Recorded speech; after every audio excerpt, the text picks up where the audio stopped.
muito legal e eu queria incentivar muito a galera a estar com a gente, né?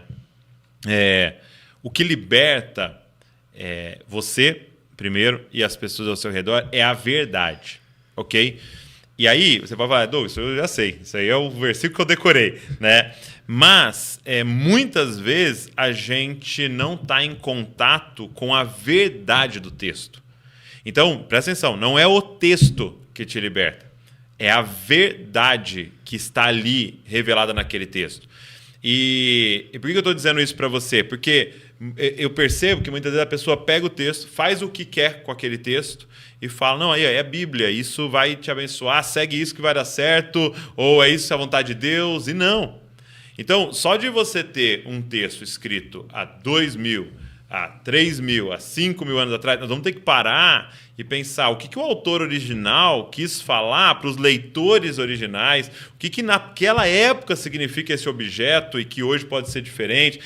Por exemplo, quando você fala luz, o que é luz para alguém que vivia numa época sem energia elétrica? O que é luz hoje? Então, há uma diferença, né? Sal, o que é sal para uma época e o que é sal para outra? Então, você vai ter que chegar nesse lugar de falar o que realmente quer dizer e é essa verdade que tem poder para nos libertar. Então, por isso que eu estou muito feliz em você vir aqui e apresentar para a galera isso, porque eu acho que é uma oportunidade na nossa mão, assim, e é claro que é um investimento, mas a gente investe em tantas coisas que pode te colocar em contato com a verdade, para você e para os outros, né?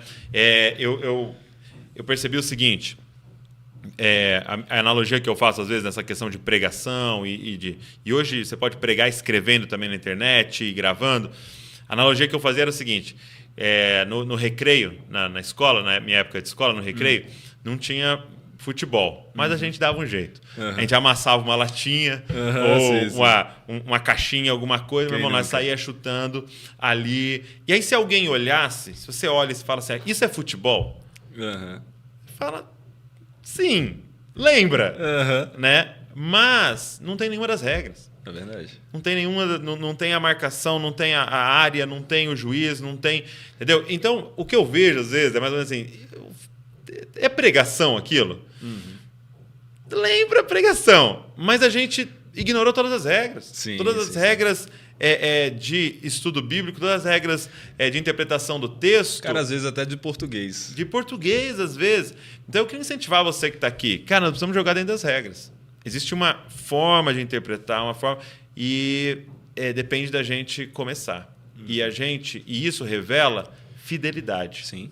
A Deus, a sua palavra e as pessoas que Deus deu para a gente cuidar, né? Não, com certeza. É aquela coisa. A obra é de Deus, Deus que faz a obra, mas Ele se agrada de nos usar como instrumentos. Sem dúvida. Então, independente de mim, a obra será feita. Mas como um instrumento que recebeu a honra de ser usado pelo melhor dos obreiros nesse sentido, né?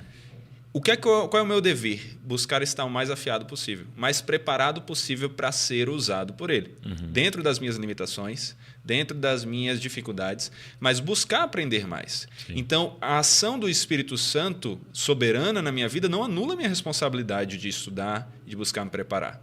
E aqui a gente tem uma ferramenta, que não é a ferramenta definitiva. A gente tem algo que está fazendo 30 anos agora, então já é um software que já tem muito tempo aí de história, mas Calvino não usou, Spurgeon não usou, Paulo não usou, enfim, né? Então, assim, a gente tem algo novo aqui que é uma ferramenta para ajudar. Não é definitivo, mas ajuda. Sim. Então, eu não vou usar algo novo porque antes as pessoas faziam assim, ok, então não usa caneta Bic, porque antes as pessoas não tinham também. Não usa o computador. Exato. Entendeu? Então, às vezes as pessoas usam isso, infelizmente, como uma desculpa para quererem estudar a Bíblia de qualquer forma.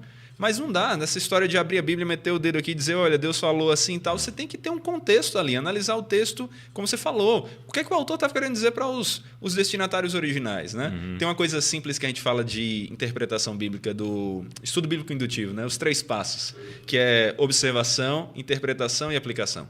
E às vezes as pessoas chegam a muitos erros porque elas pulam os passos, vão direto para tentar aplicar. Sim. E elas antes não observaram o que o texto está dizendo e nem interpretaram corretamente para depois aplicar. Sim. O software aqui ele é uma maneira de ajudar isso. Como eu falei, em oração, com dedicação, usando a mente que Deus nos deu, que nós vamos aprender. Mas aqui é uma ferramenta que ajuda.